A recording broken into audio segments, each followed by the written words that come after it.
Now that we have seen logging and checkpointing, we are ready to talk about actual recovery. So what happens when the system crashes? Well, the big picture is this. We will go to the master record and we will find a checkpoint from the master record. And then there are three phases to our recovery protocol in ARIES.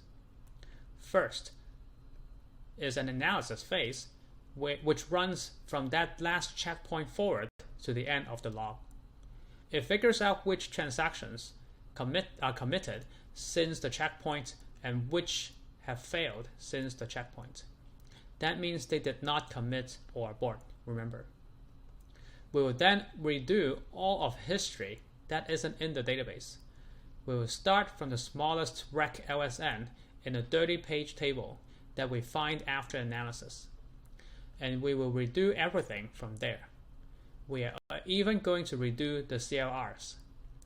We will redo our undos that we were doing when we crashed. We are going to basically redo everything.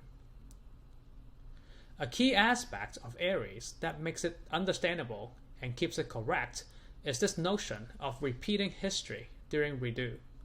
We will redo everything, the actions of uncommitted transactions, as well as redoing the CLRs of undone actions.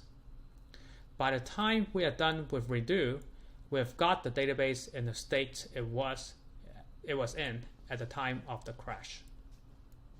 Finally, at that point, we will undo the effect of failed transactions by working the log backwards from the end to the oldest log record of any transaction active at the time of the crash. So, three phases. Analysis, which is forward from the last checkpoint. Recovery, which is forward from the smallest rec LSN in the 30-page table.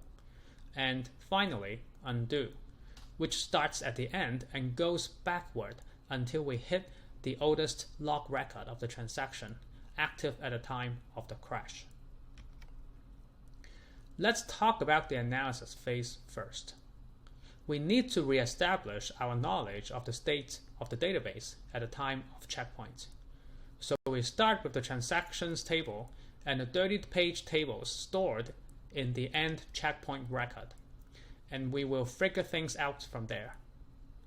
So we scan the log forward from the checkpoint once we populate the 30-page table and the transactions table. From the checkpoint, we start scanning forward from the begin checkpoint record. If we see an end record in the log, we can remove the transaction from the transactions table and not think about that anymore. We know that particular transaction was fully taken care of if we see an update log record later on in the log.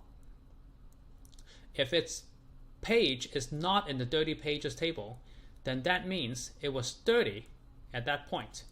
So we add it to the 30-page table, and we set the rec LSN to be the LSN we're currently scanning. If it's any other kind of record other than an end record, including an update record, we add the transaction to the transactions table if it is not already there. We set the last LSN of the transaction to the current LSN we are looking at. And of course, if we see a commit record, we change the transaction status to committed at the end of the analysis. When we are done doing this process, record by record, from the begin checkpoint to the very end, for any transactions in the transactions table that are in the committing state, we write a corresponding end log record. These are the transactions that we are going to commit, and therefore we can write an end record to the end of the log. And we remove that transaction from the transactions table. What is left in the transactions table after that are our transactions that were active at the time of the crash. They were either starting or actually running at the time of the crash. And these are exactly the transactions that we need to undo. So we will change the status of those transactions to be abort and write abort records for those transactions in the log. The 30-page table at the same time is also going to say which 30 pages might not have made it to the disk as well.